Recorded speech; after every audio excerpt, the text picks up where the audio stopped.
Mr. Moore? Absent. Mr. McDowell? Mr. Palmer? Absent. Ms. Ponce Doyle? Here. Mr. Router? Present. Mr. Riddle? Here. Mr. Ross? Here. Mr. Shea? Here.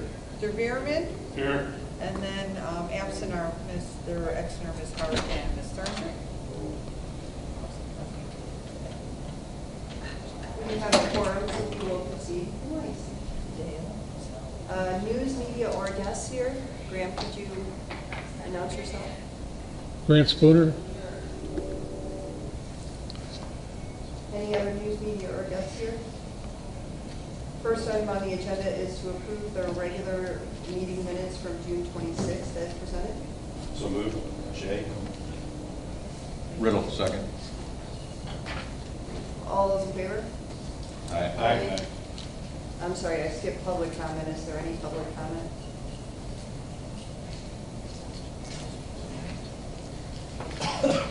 Mr. Moore just joined us.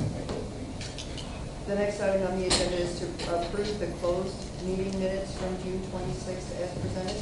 So moved. Shea. Second, Newsom. Any discussion? All those in favor? Aye. Any opposed? Now I'll accept a motion to release the closed minutes from June 26th. So moved. Shea. Second, Veerman. All those in favor? Aye. Any opposed? Technology meeting, Mike? Yes, we had a rather extensive meeting. I'm going to ask Dale to go through the project status updates in case anything has changed since our previous discussion. For the CAD project, it is again still on schedule. Right now in our office, we are doing train-the-trainer on the CAD product for our dispatch. That's going very well. That's through the rest of the week. So we still have our November 4th week date for cutover. The DR project is where it was at the committee meetings. It's installed. We're just waiting for some time to do the sync so that we can test the failover of the disaster recovery. What else do we have on there? That's it. County radio project will be Mr. Gamron. We do have the draft RFP moving along. It's scheduled to be on the board's, for the capital committee's agenda for September to review and give their okay to release. So, big issues that come up there. Should we expect to see it going out probably in the next 30, 45 days. Thank you.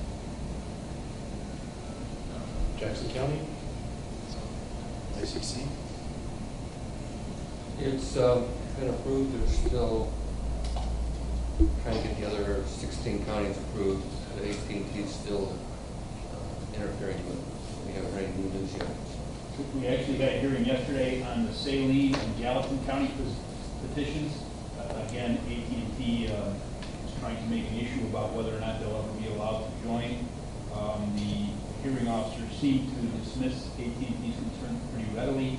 At the close of the hearing officer basically indicated he's going to submit a recommended order to the commission for their second meeting in September, authorizing the modifications for Gallatin and Saline counties. That'll be 2 more. And there's 3 more petitions currently pending before the ICC. Do you think each one's going to have to go through the hearing process? Yep. And what is the crux of AT&T's opposition? AT&T's opposition has taken two tacks. Number one, the counties of Southern Illinois are using a Frontier aggregation service, which is a service developed by Frontier to aggregate carriers as they come to the router, be routed into the CSI network, broadband network. AT&T has objected to the frequency aggregation as being against the Part 725 and the state law relative to the processing. In the Jackson County order, the hearing officer dismissed that as not being a concern, and staff has not made it a concern. Their attack yesterday was the idea of the petitions provide for either going through the FAS or direct connection into the system Nobody has asked to direct connect.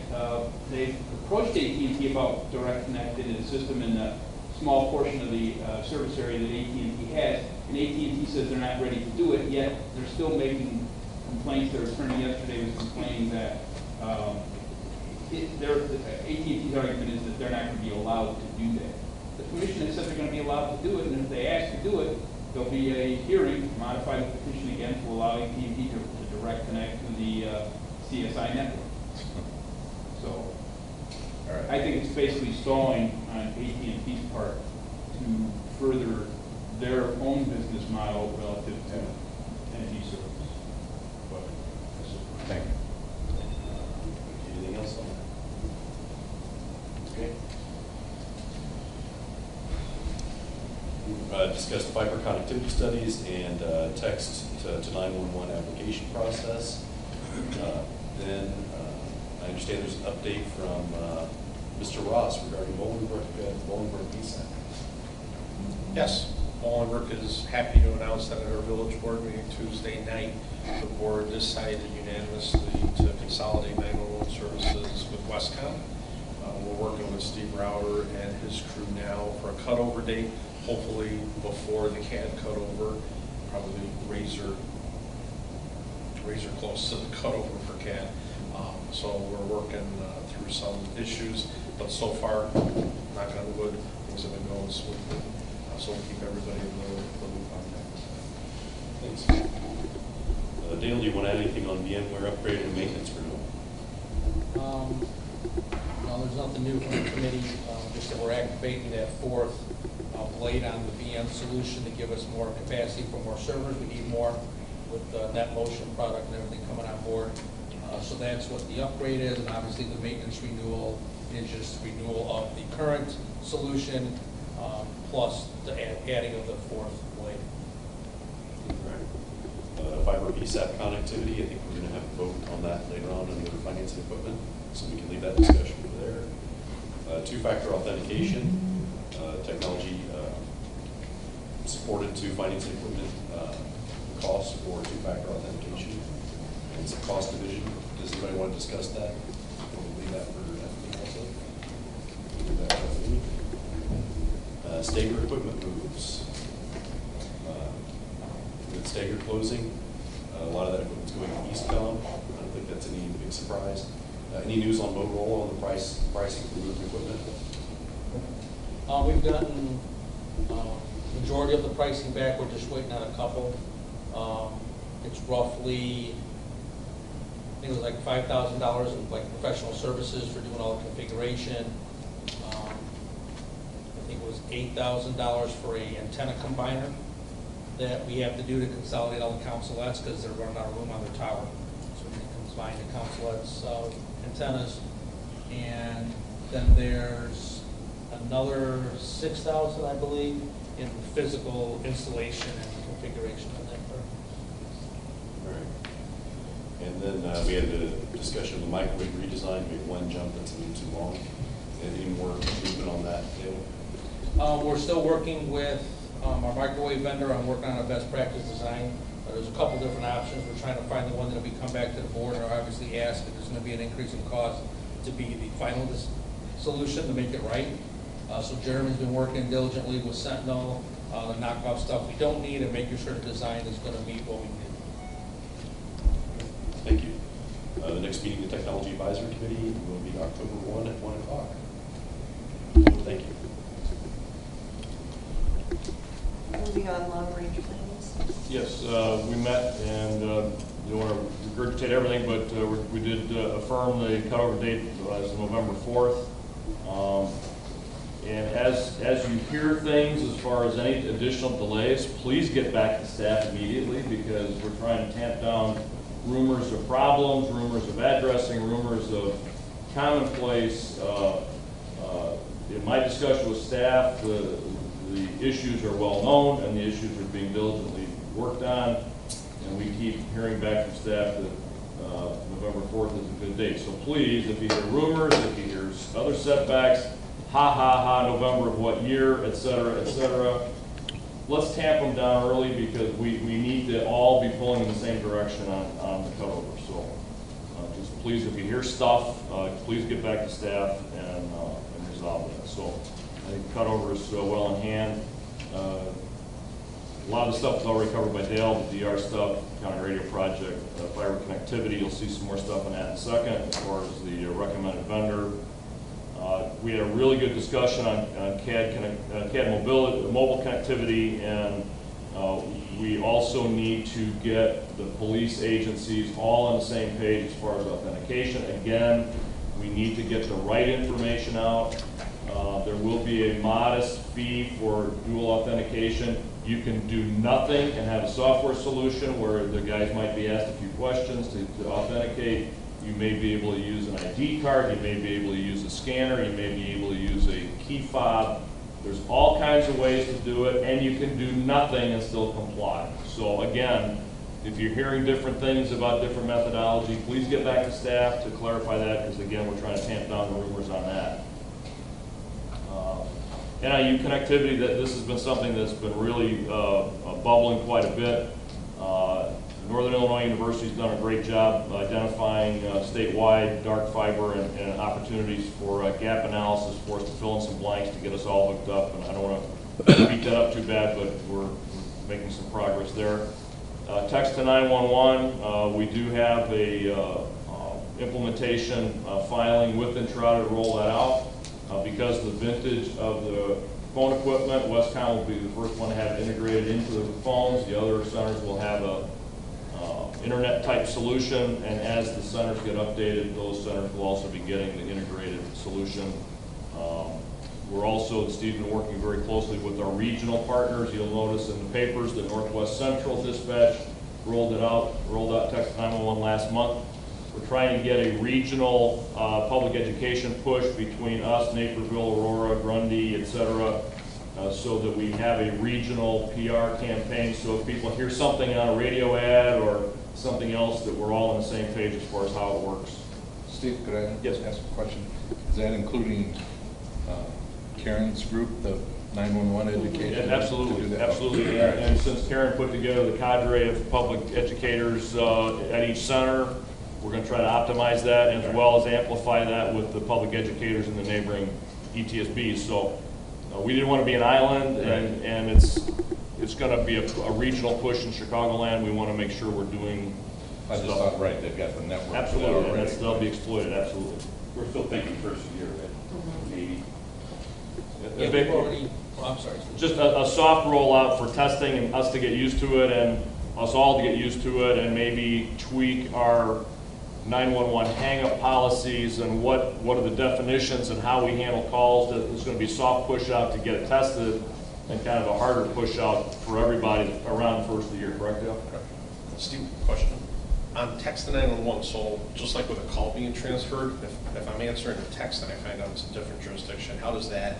If we're within the Entrada family, like let's say Joliet to Westcom, Westcom to Joliet, that should be seamless. It'd be a transfer just like we transfer calls now. If it's outside of our area, do you want to explain how that works, Dale? Yeah, right now, the two providers for the text to 911 is Entrado and TCS. They have a connection between each other. So if I have a TCS PSAP that's using their solution, and we use Entrado, they're still working out the ability to go backwards, back through Entrado, back to TCS, and back to our center. Hopefully, it'll be soon. But right now, like for us in our area here, we're all Entrado, as far as I know. Would we pick up the phone and say, this is Westcom with a transfer, or do you take the messages all Westcom? It's like a transfer button, it comes in just as a call to them. Okay, just as if they were. It's like the kid, yeah. It would pop up as if they were the originator of the answering. So I mean, realistically, if you think about it, it's actually going back to phase one of the cell phones. that's the other point, and we need to be real clear on this. The location services for text to 911 just is not really good right now. It's basically a phase one issue. We all know what phase one means. It's not a phase two where we get an XY coordinate. So if you get a quote-unquote text hang-up, where do you send the cop? It's going to be very difficult. And those are the kinds of things we all, as directors, need to sit down with staff and figure out how we're going to not only educate our own folks, but educate the public on how this works. ICC financial reporting, Steve hosted some stuff on that. There is a mandate for us to report to the Illinois Commerce Commission under a financial reporting methodology, which has been explained, and Steve met with the county auditor's office, treasurer's office here, and they will be able to create the reports that the ICC has been demanding. So as far as Will County ETSB compliance with the new standards for financial reporting, we should be in very good shape. I can't say that for downstate or other ETSBs. They're trying to figure out what a budget is sometimes. So do you want to comment any further, Steve? We're working on it really hard. We'll have it done by October 1st. And then Bolingbrook integration with Westcon has already been covered. Our next meeting is October 8th at 11:30.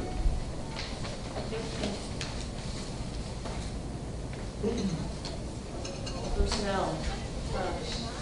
There's a discussion regarding operation manager annual salary as part of the fiscal year 2014 budget. Chief Administrator FigFed recommended a one-time salary adjustment for administrative operations manager Dale Murray. At this time, I'd like to make a motion to go into closed session to discuss personnel matters, specifically salary, and ask the board members to stay, of course, along with Steve FigFed, Karen DeMarco, and Council John Calhoun. Do I have a second for closed session? Second. All those in favor? Aye. Roll call. Sorry, Mr. Damron? Aye. Mr. Klima? Yes. Ms. Knutson? Yes. Mr. Moore? Yes. Ms. Ponce Doyle? Yes. Mr. Rauter? Yes. Mr. Riddle? Aye. Mr. Ross? Yes. Mr. Shea? Yes. Mr. Veerman? Yes. And our camera's off.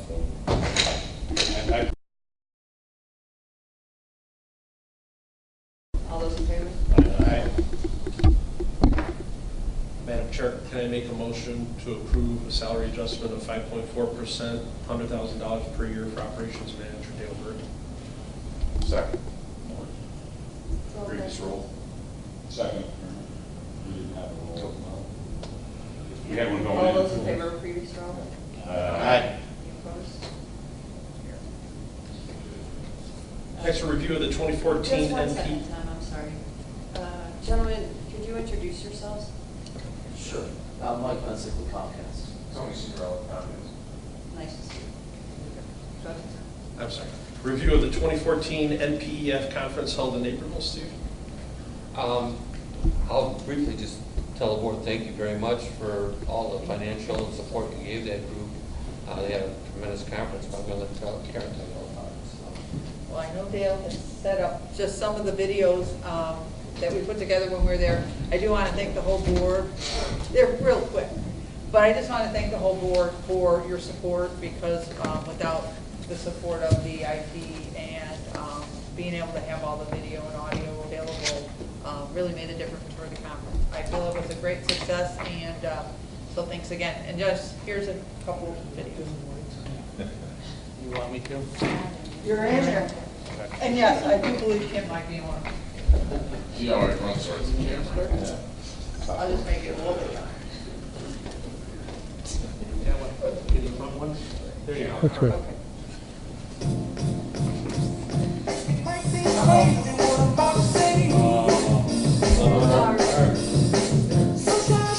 It's on. I mean, what's going on? Yes, sir. It didn't warm up. In my defense, Paula had participated. Because I'm happy, clap along if you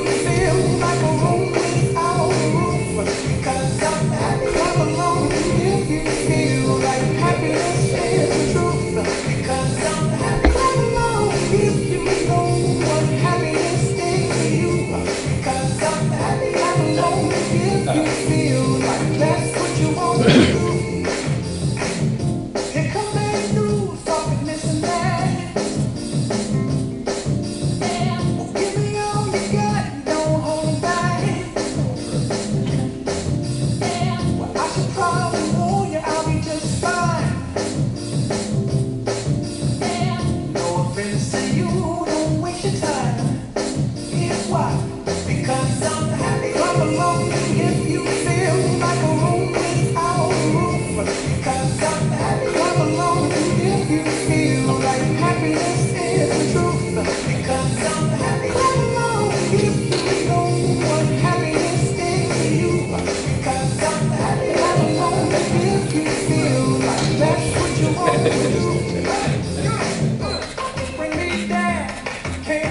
And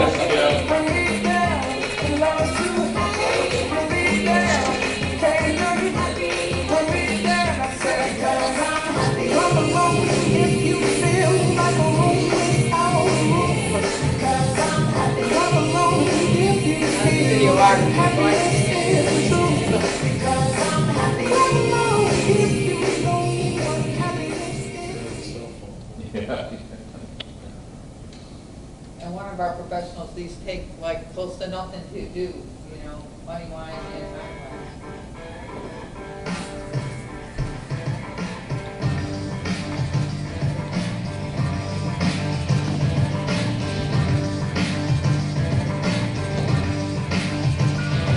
Hi, welcome to the INCO conference.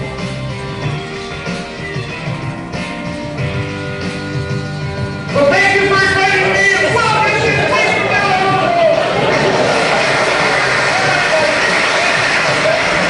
Illinois. So I appreciate you all coming to the Naperville because it's a great place to live and it's a great place to enjoy 911.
So the high energy began on Saturday and Sunday, went all the way through Monday. It never stopped. The times that I was able to stop by and visit, everybody was just engaged and working hard.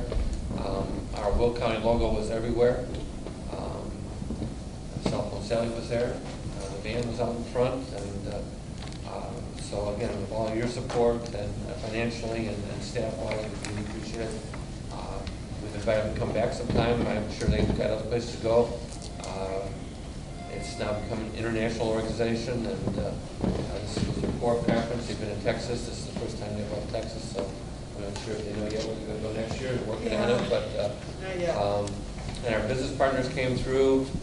They realized that they had everybody kind of trapped in Naperville, and yet it was advertised in Chicago, and that they needed to find a way to get down to the city and kind of show Chicago off to the conference attendees. So we quickly talked to our business partners, and they provided 2 buses to take them down to Chicago Monday night so they could see the city. So everybody came together from us and our business partners, and it was a good success. So again, thank you very much for everything you did. I'm sure you saw how good it went. So one of the best conferences I've seen, well organized for this group does everything by conference phone. I mean, they don't meet, they talk on the phone to get it all put together. It's just outstanding. So kudos to Karen and that team too. So Thank you. The folks we sent came back raving about it. And in fact, we had an open house opportunity the week after the conference, and they used a lot of the techniques and games and stuff with the kids that they learned at the conference, and it paid off right away. Okay, the next meeting of the Personal Training Committee will be held on Wednesday, October 8th, 2014. Thank you. Moving on to Finance and Equipment Committee. I'll make a motion to receive and place on file the approval of Will County Treasurer's report and receipts and expenditures month ending July 2014 with a cash balance of $2,614,751.92. The June 2014 and July 2014 list of counties paid invoices by GL distribution report. Thank you. Do I have a second? Second, Thurman. Any discussion? Previous roll. Second, Thurman. All those in favor of previous row? Aye. Next issue for motion is the 2-factor authentication discussed earlier. I'll make a motion to approve shared cost purchasing and two-factor authentication program with our agencies in the amount of $39,408.60. Cost of installation maintenance to the ETS board would be $4,784.60. The cost of licensing and 1 year of maintenance and support to our agencies would be $43.28 per license, or $34,624 for 800 licenses. The license and maintenance costs will be reimbursed by to the ETSB by the agency. Thank you. Do I have a second? Second. Mike Shea, second. Thank you. Previous? Previous roll, Brad. Second for previous. Second. Shay? Shea. All those in favor of previous roll? Aye. The next item is the VMware upgrade and maintenance renewal discussed earlier. So moved. Thank you, Mike. Is there a second? Second, Mort. Previous roll. Second. All those in favor of previous roll? Aye. Next item is the fiber PSAT connectivity project discussed earlier. Mike? As many of you know, I supported this in committee. I've supported this in discussion. I support the purchasing process. I will be voting no on this. And the reason I'll be voting no on this is I've had 4 outages in the last three weeks with Comcast during the day, some of them extended. And I cannot in good conscience vote at this point for this, having had that number of outages.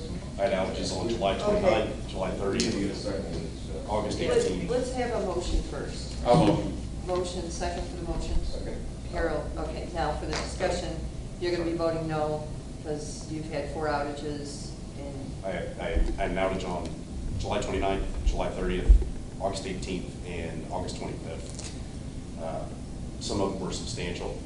During office hours, one of them was a scheduled upgrade, which we were not notified of.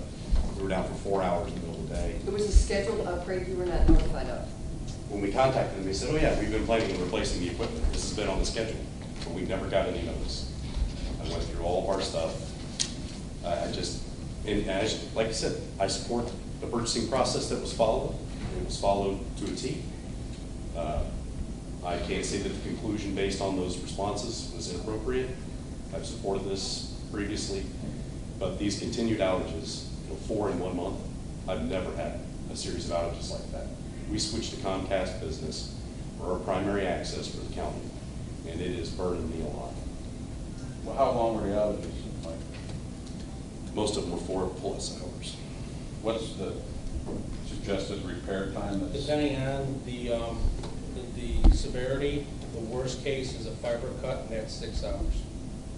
Till back in business? From the time they're notified and aware of it to the time of resolution is 6 hours per the contract. And did they give you an explanation, Mike, of what your outages were from? Was it any fiber cuts, or was it just, other than general maintenance? One was maintenance, one was a fiber cut, or one was not. One was maintenance, the others were really pretty much unexplained. Was it the actual fiber or your internet? Because I got a couple. It was internet, it was not fiber, So it was internet. it was internet service, it was Comcast All right, Business. so I can't speak to the internet side of the house, and I can only speak to the contract and the fiber, because that's what we have. So I'm not sure Well, I mean, on your what's- SLAs or anything on your internet side. to What's got me determine if nervous about this is I've got Comcast, not just as business class to this building. I have to all of our early voting locations. We have 22 early voting locations.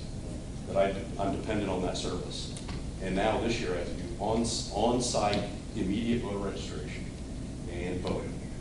Ballotar, they have to generate the ballot, and Bolingbrook's doing it. I know Joliet's doing it. A number of our jurisdictions are helping us with that. And it's making me nervous going into election season now after all these outages. So I look at that and I look at this contract and I say, wow, do I really want to subject 911 to that? And it's Now, making are Mike's- all those, I'm sorry. Mike, on the 18th, we also had an outage. It was a 21-hour outage. In following up on our side of it, Steve had extensive, and Dale had extensive discussions with Comcast. Apparently, the way I reported it, led to the long duration outage. When it was finally reported to the right people after 5 different phone calls and a flurry of emails, Once a ticket number was assigned, it was resolved within 1 hour, but it was the 1 hour at the conclusion of a 21-hour outage. We were not happy with that either. I am trying to give them the benefit of the doubt as far as me not properly calling the right division within their massive organization. You can't get a hold of their right division. Correct, and in fact, one of the numbers I was given from their help desk was to what they refer to as a concierge customer desk. Oh, you can't even get it back. All they wanted to do was sell me more services. They had no clue as to the outage. They had no clue as to the fiber cut. I've got one division telling me that it was a fiber cut that was worked on overnight. The crew was so overwhelmed they were relieved overnight, and the fiber cut continued. I was told by the same contact person that it was a two-part outage. One was a fiber cut. The other one had to do with a piece of equipment in their system. When we finally got up and running, we had to make some changes on our firewall settings. I think that's a red herring issue. We made some minor adjustments to reduce some CRC errors, but that was not anything to do with the cut. So I will probably be voting yes. I'm going to try to give them the benefit of the doubt. We are new to it, so we were not familiar with exactly who to call. I called my account rep, and he told me he was aware of the outage. So, I don't know what more we could do. I think that the 6 hours is probably an industry standard, whether it's AT&T or Comcast or X, Y, and Z. When we had a contract for our fiber at Lyle, we had a 24-hour guaranteed turnaround, so 6 hours is better than 24. But I was not happy with my outage either, Mike, but I'd like to compare notes with you on the one on the 18th, because that's the one I experienced. Well, it sounds like, Dale's just saying what he was told. 6 hours.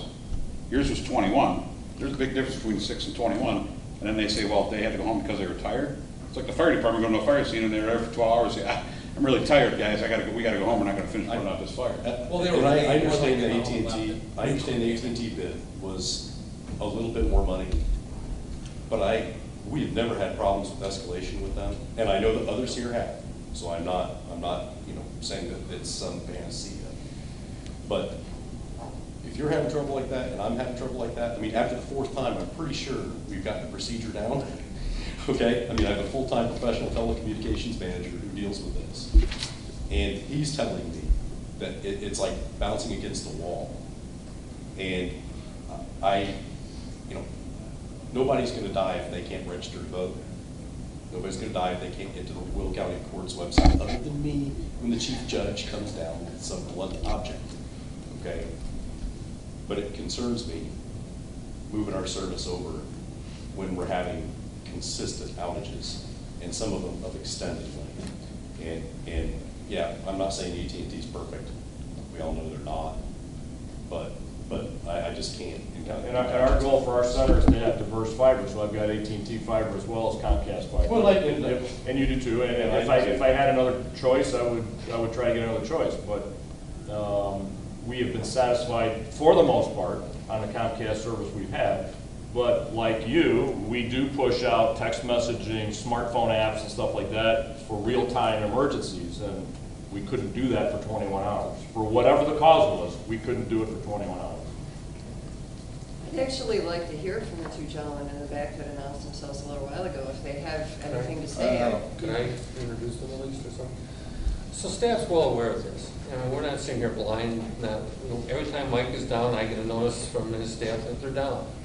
And when Steve is down, we know about Steve being down. And so, we said, we knew it was on the agenda for today, let's find out what's going on, let's get some answers. So we asked for a report from Comcast, and they responded within hours and gave us a written report, but it was dealing with the last hour after Steve opened up a ticket. And when I looked at Steve's notes and Comcast notes, and Steve and I both agreed that last hour is accounted for, and we understand what was going on. I asked Dale again to talk to him about this and reiterate our 6-hour timeline. We've been told that if it's a failure and it's in the cloud, that will be redirected at 6 hours is what it's going to be, unless it happened to be right at the front doorstep of your PSAP, then obviously it's that last mile that might take 20 hours to collect. They didn't go home. They switched shifts. They had a day shift, a night shift. They worked through the night to repair a fiber cut. We had an AT&T fiber cut a year or two ago, and it took more than 20 hours. So I can't do anything about fiber cuts, but we did look into it, and we did research it. We did go through our program and our contract, and I feel confident that they're going to stand behind it. We explained the problem that Steve had initially. Steve did exactly what I do at home with my Comcast account, is you call and you get a recorded message, and it says, yes, we have an outage in your area, and we're working on it, and that's not acceptable. So Comcast said, you know, we're tired of calling in and just getting a robot. So they've given us account managers for all 5 or 6 of their divisions, contact people, real human beings, told us to call and check them out and make sure a human being picks up the phone, and we've done that. Steve made contact with another person that, once he had contact with a human being, that, you know, there was a series of 4 or 5 emails that followed through everything. So again, I don't know if one's better than the other. I don't have a lot of faith in anybody anymore about all this technology, but I feel comfortable that we've picked the right vendor for the job, and that they've convinced us, or they promised us, it's no more than a 6-hour downtime. And like I said, they offered to come today and explain for themselves. I'm not going to explain it for them, but we have looked at it. We have addressed all the outages and why they occurred and what happened, and we've provided a solution to Steve and to our staff of contact people should it happen again, and I'll let them explain anything else. I got one more comment. When we were still under construction in April and not moved in yet, because we didn't move in until July 15th, but earlier in the spring, before our UPSs were online, we had one of our own contractors cut the Commonwealth Edison line. And so we lost power to the entire building because our generators were not online yet and our UPS was not online yet. So our building actually physically went dark during that period of construction. Within probably 3 minutes, I got a phone call from Comcast saying, we note that you're offline, is everything okay over there? And I explained to them what happened. So I'm not painting a completely dark picture of Comcast. I have concerns, but like I said, I'm probably going to be voting yes here, depending on the completion of the discussion. But I wanted to get diverse fiber services, and I got fiber from AT&T and I got fiber from Comcast. We use PRIs from both for phone service. Our phone service from Comcast never went down. It was strictly an internet issue. So I just wanted to make sure that folks know I wasn't completely tanking Comcast on that. And I'm sure they can explain why you got a call one day, but you didn't get a call the second day. I want to give you guys the opportunity to speak to this if you'd like. Sure, I'll go first. My name is Tony Cinderella. I'm in Government Affairs at Comcast, and part of my job is to negotiate franchise agreements with municipalities and counties. Another part is being the first line of contact, or one of the first lines of contact with government entities where we do have services. And in my dealings, in my day-to-day activities, I can't tell you how many times I hear from village managers, mayors, elected officials saying the response we get because we have you as a first line of contact with Comcast is so much better than what we try to do with AT&T in terms of trying to get a response from them. So that is above and beyond. Now, I don't know, Mr. Jay, who you've been trying to reach at Comcast. If you've been passed around, apologize for that. But what you have here is your first line of contact if anything should go wrong if you decide to go with Comcast for your fiber services. You have your first line of contact right here. And I suggest that you utilize that contact if anything goes wrong. Rather than dialing to an 800 number, we realize the importance of Will County 911, and that is why we're here today. Thanks. So my name is Mike Benson with Comcast. I'm a Will County resident as well. I've been working with Dale and Jeremy on a design implementation plan for the fiber. And essentially, from a service level, an 800 number and creation of a ticket is crucial in regards to tracking an event and measuring against it.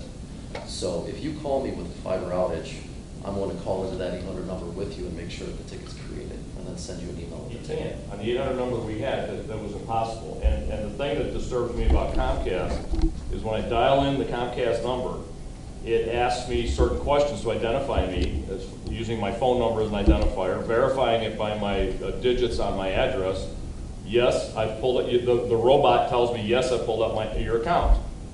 You would think that the robot would say, holy crap, this is a governmental entity, I need to expedite this immediately. But no, the robot says, we're aware of an outage in your area, our technicians are diligently working on it, if you'd like us to call you back when it's restored, whatever. Why can't the 800 number be tied directly to you guys so that I have one-stop shopping? Because now, you know, I've been given from your office 5 different telephone numbers for people who are supposed to know exactly what's going on. Only one really had a handle on it, and even that was inaccurate. So, you know, I'm not a fan of AT&T either, but I'm trying to get diversity. I'm trying to give you guys the benefit of the doubt, but I'm troubled by how you guys are set up to handle us. Did you know of any of his outages prior to Steve's office calling you? West County's outages? No, I don't manage that site, but I will manage the Will County 911 PSAP project.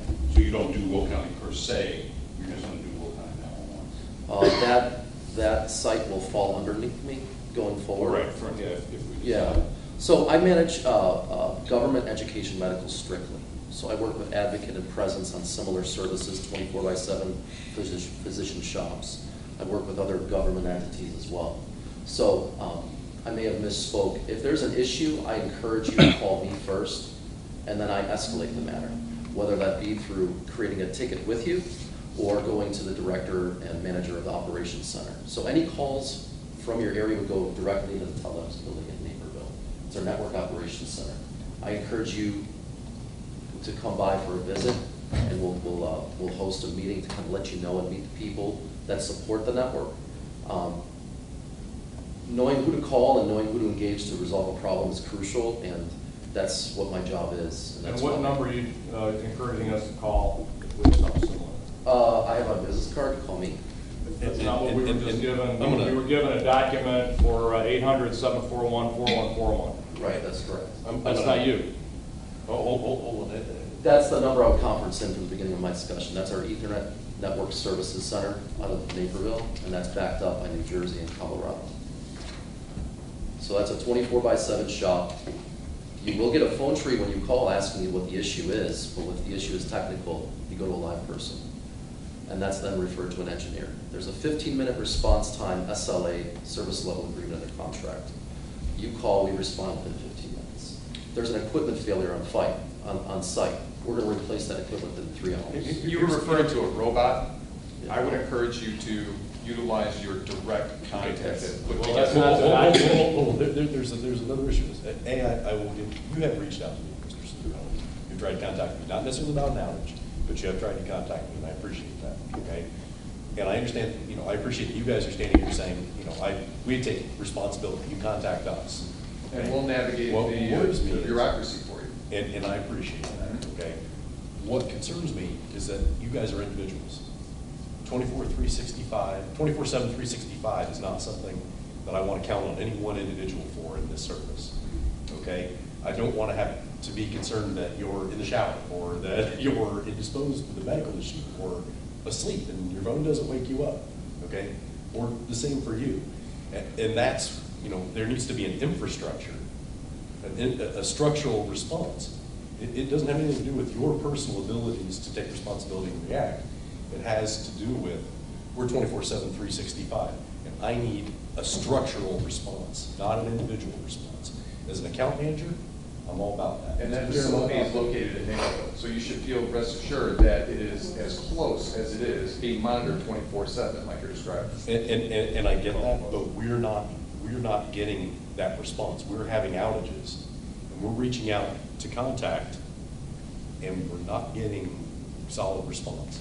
And maybe, and like I said, time and again, I've got my deputy, and I have a telecommunications major. That's Sounds all to me I've got like done. you guys need to have a meeting after this meeting. Well, but I mean, it's relevant to what we're talking about now. It totally is relevant, but I think the points have been made. Do you have any final points before I ask you to be seated? Like I said before, I think if you utilize your contacts that we're providing you, which is namely the 2 individuals here, the phone numbers that are provided, on top of the robot as has been referred to, and I think you'll be happy with the service that you're gonna purchase for. Okay, so you guys sent a document to Steve Figbed, which he forwarded to me, and the very top page has an 800 number. So you're saying disregard this and call a different number? As I stated from the beginning of our discussion, call me and I'm going to call conference you in. That number goes to a person who's going to assign the issue to an engineer who's going to respond within 15 minutes of the issue. The correct protocol has been communicated in the escalation list. If it hasn't been communicated to date, that's not something I have control over, but I have control over at this point going forward. So. Well, at 2 in the morning, I got news for you. I'm not going to, you know, I agree with Mike. I'm very skittish about an individual. I'd rather call into the call center and get things rolling and maybe backfeed it with an email to you or something, but. And that's fine, and we encourage you to do that. But definitely keep us in the loop on it. Other than you knowing about it, what can you do to expedite something beyond what me, you know, for me calling it 800? We can ensure it's in the right technician's hands. That's what we could do. And that is navigating the bureaucracy. Because you're talking about response time, and it's, on our end, it's getting it in the right hands. And that's what we do. AT&T, for what it's worth, is what it's worth. We have the Res Center. If there's an issue with any of the trunks, they are honest like that. Correct me if I'm wrong. But it's only unfortunately for our 911 trunks, it doesn't cover our FPOS. I get it, but what I'm saying is that response from the Res Center is beautiful. Everything else outside AT&T, I'm not going to comment on it this time, but as far as the Res Center, they're calling you immediately, they're calling into the center, they're telling you got to go to your call box, everything else. You said you got a phone call at one of the outages from Comcast. Why is it that Comcast can't set it up in their center in Naperville, all within Will County, to say, oh, there's an outage in Will County for this line, which we know is public safety, whether it's his line or if it's possibly going to be ours, to notify us immediately, hey, whether it's Dale, Jeremy, on-call phone, whatever, you guys got an outage, and proceed from there. I mean, And that's what happens, because I can't tell you how many times I get a call from an elected official if there is an outage. They contact me. I don't even know about it because I touch base with our technicians who are already on top of it. And how many calls did you get when you were out? So I guess the concern that we've heard all along about fiber and Comcast and AT&T and anybody else that could be out there with broadband is that this is mission critical communications. And it's public safety. There's lives on the line every second. And we feel with all of the vendors, not just you, all the vendors out there, that we're being treated as a residential customer. And certainly in our telephone communications with our carrier, they have special facilities set up for public safety, mission critical, that identifies us as being separate. So your hospitals, your schools, your public safety buildings, 911, aren't the same as residential. Steve got treated as a residential customer. He gets treated the same way I get treated when I call. I live on a dead-end street and I got my own problems, but that's here and there. So I guess the question is there's some way, I know you're telling us you two guys are the contacts. I know you sent me 5 different branches of Comcast for different problems. But I guess we'd feel a lot more comfortable if we knew there was some type of a public safety identifier or a mission critical identifier, so I don't get treated in any capacity as a residential customer or a dry cleaners or an auto shop or anything else. That you somehow identify us and mark us and target us as being mission critical. And I guess I still don't feel comfortable that I ever heard that. I would tell you right off the bat that you're not a residential customer and you're not just a business class customer. You would be identified as a government critical, and we prioritize those. Can you sell the robot that? I guess I'm offering you my personal number, and then I'm offering you an escalation. You guys had extremely long discussions with these guys. Sure. At the conclusion of that, I got a 2-page memo from Steve. Your numbers are not on here. I need to literally paste this on the wall in our IT room to say, if this goes down, call this number. Correct. That's not what we were not given your 2 phone numbers. I've got a super secret phone number for Nicor in my phone, and for ComNet, and for AT&T, and for Verizon and Sprint. Don't have one for Comcast, and I think that's because Comcast has evolved from being a TV provider to all of a sudden you're a critical infrastructure provider for all of us, but I don't think maybe Comcast internals have caught up to creating some public safety hotline in the process. So I think it's just a takeaway from this discussion in general that we all need that for a variety of purposes.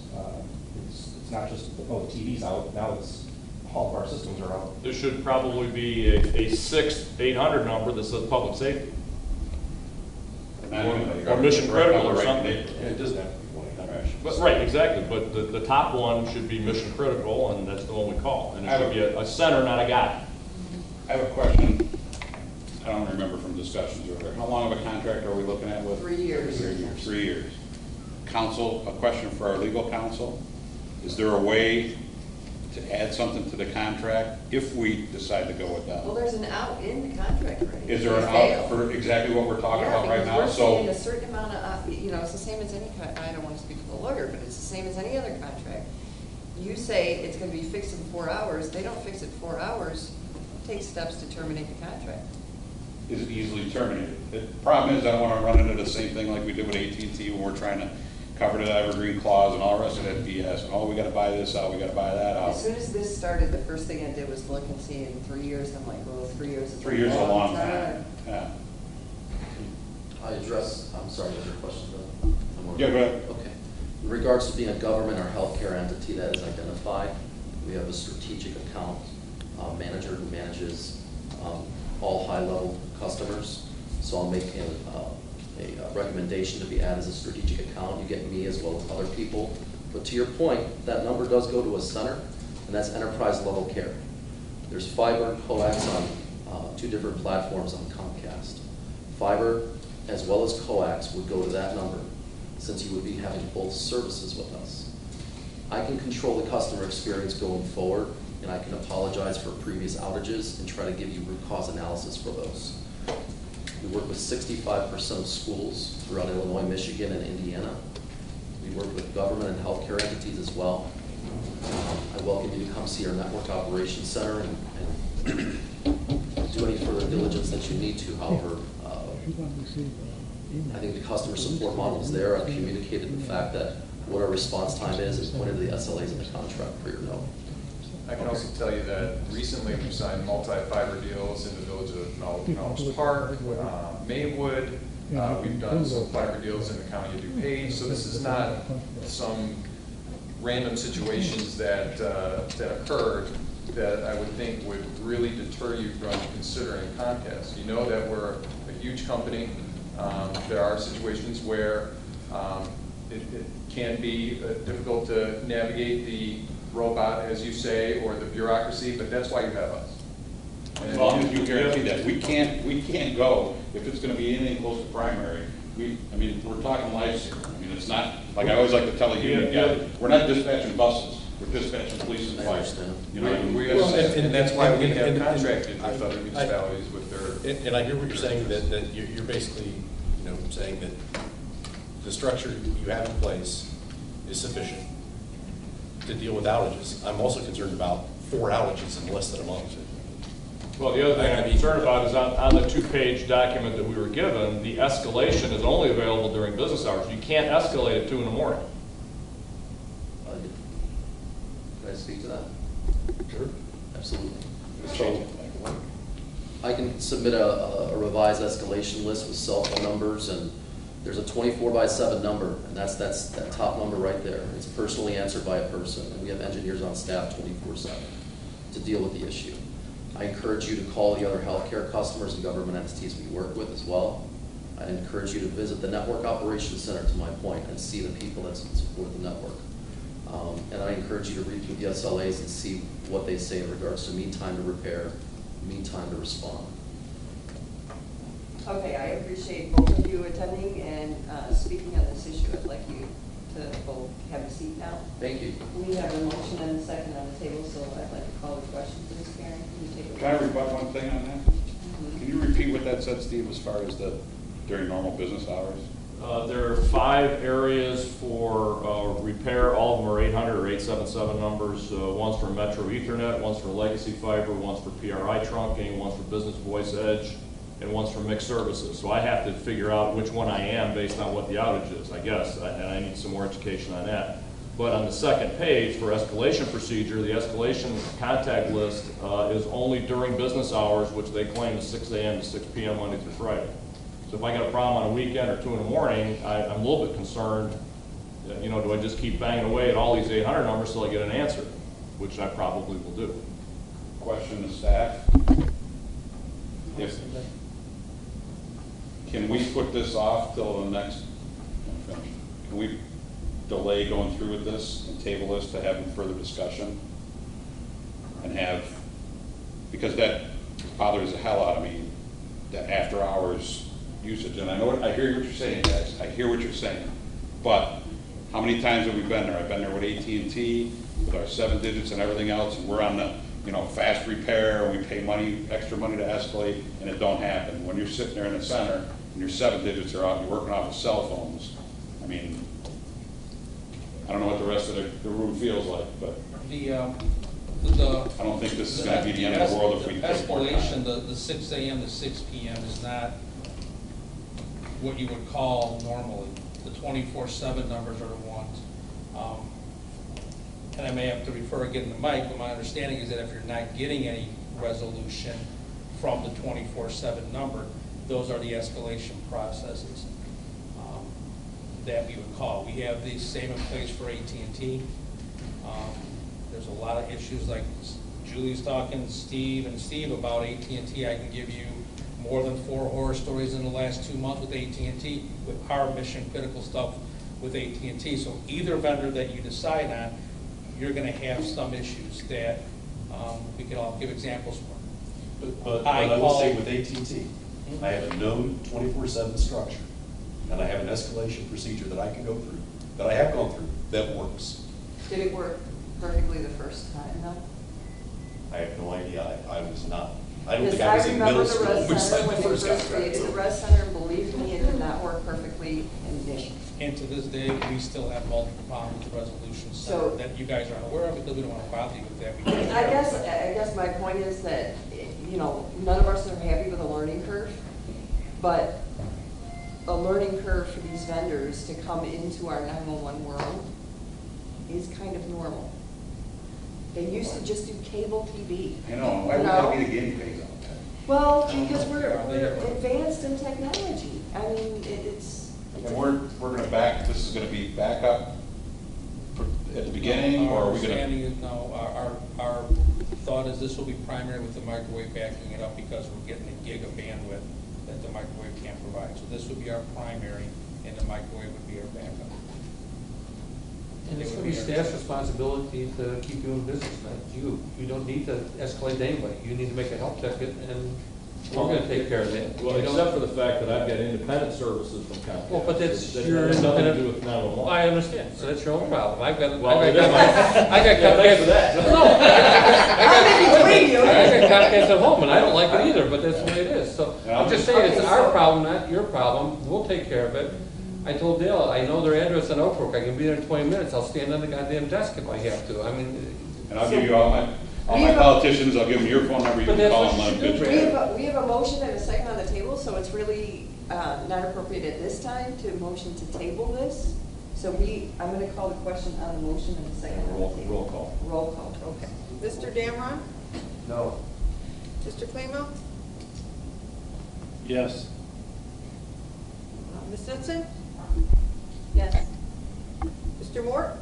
No. Ms. Bonstoil? Yes. Mr. Palmer? Yes.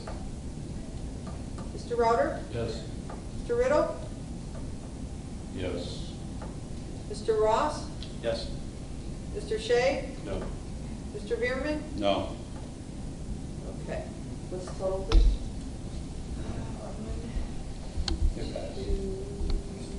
Yeah, four no's. 2, 4, 6, 7 yes.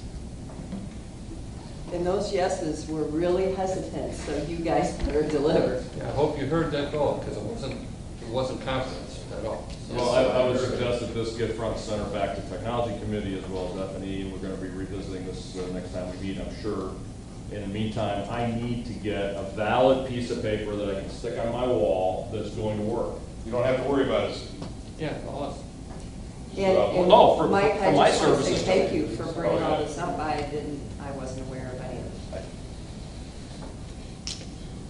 We need to have that discussion. Yes. Yeah. That's okay, I'm still waiting for ComEd to move a line off a pole, and finally the last storm came through, took the big tree limb away. I was like, I waited for a week, I called that 800 number until I was purple. And I finally, the next storm blew it away, I'm like, okay, forget it, I can open my street up. Motion against ComEd.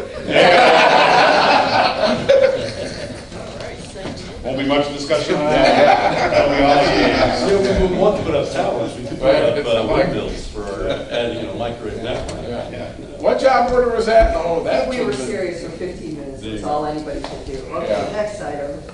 The Bolingbrook PSAP merger, we already discussed. The only item about that is that I had asked in committee to discuss the buy-in fee process. I want to make it a little bit more uniform going forward. It seems to be a little bit vapor right now about how much we give and for what, for buy-in. Additional comments in F&E was that Administrator Figda briefly discussed agenda items for October's meeting, including fiscal year 15 budget adoption, reconfiguration of microwave network HOT for state or EastCom, and a replacement vehicle purchase for the Chief Administrator. The next meeting for the Finance and Equipment Committee will be on Wednesday, October 8th at 12:30. Any additional comments? If I could just ask, I'll be really quick.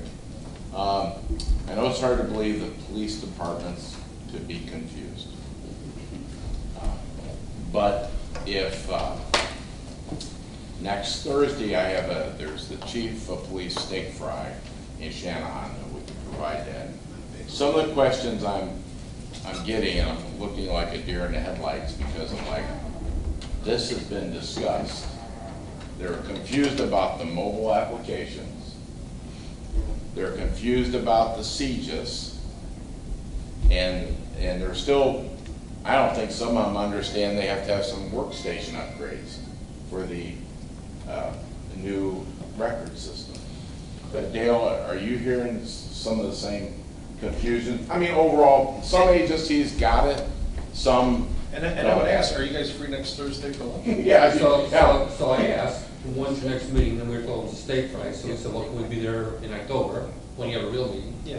Well, there's never a real We would meeting. never turn down a steak fry to have a chance to talk. I'll buy lunch if you guys. Yeah. want. Plus, we've got a letter drafted talking about your connectivity to your stations and your mobility and your CGIS.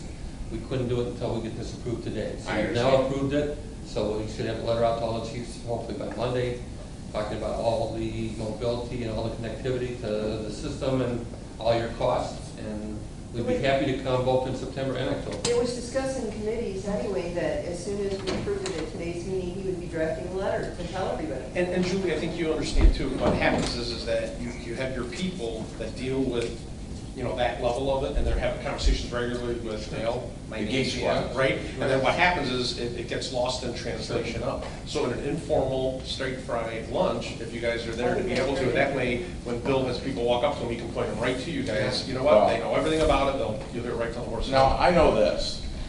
Long time ago, I mean, several months ago, you provided what the new system's gonna need. I gotta tell you, I'm talking to people now, they're calling me, what? I know you got that letter, you got all that format of what you need. You need Windows 7, I Yes. mean, I'm like, now everybody is, there's some, they're just flatlining. That's why we want to get the letter out. So We need anything, Windows 7. and if you can come and we'll get the letters, if, I don't know if the comrades here on the police side, we've got, we may have to hand deliver them to several copies to each police agency, because the unfortunate thing is some of the chiefs of police dinners and that are not attended by all the chiefs of Will County. So there's a lot of, maybe a lost soul, but I know what happens is they call your office, they talk to us, and I go, people, this information has been submitted. Yes, you have to get on Windows 7. And when you're answering questions like that, you're going, where have you been? Yeah, we've sent out. But now they're all waking up. I can tell you my four, if they haven't called you yet, they were gonna call. Well, they And I don't told get them the calls same every thing day works. about Part of the authentication and everything else. So, yeah, we did send out the minimum requirements for your computers. You know, we have sent out that you have to have Windows 7 compatibility. We have sent out all of it, but, you know, we wonder sometimes if it gets to the chief's desk and doesn't get past the chief's desk also. So we'll come. Well, and I'm sure the Twice. fires. We'll come in September and October. Yeah. We'll come to the cutover and be available to you guys. We're gonna meet with the fire chief the same way. Yeah. And It's nothing against your staff. no, we know it. No, but it's not against we know the word's not 911. getting out either, Bill, so we're trying to figure out how to do it. So we'll come I mean, to the chiefs, we'll come to the fire Maybe chiefs we and. have Kara put out a video.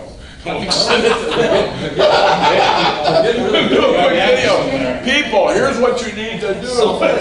Get Dale up to speed on the new fiber Put optic. Dale on a video camera. Here's The what you motion need. to adjourn? I have one more thing to comment. Oh, go ahead. I happen to be on the Illinois Fire Safety Alliance Board, which is burn camp. It's commonly referred to. We have raffle tickets to try to help fund it's $5 a ticket. If there's a drawing in December, every day of December, with between $50 and $450 winner each day. So if you're so inclined, please feel free. If not, that's okay too, but it's a great organization. Thank you. Okay. Anything else? Motion to adjourn? Those. All those in favor? Aye.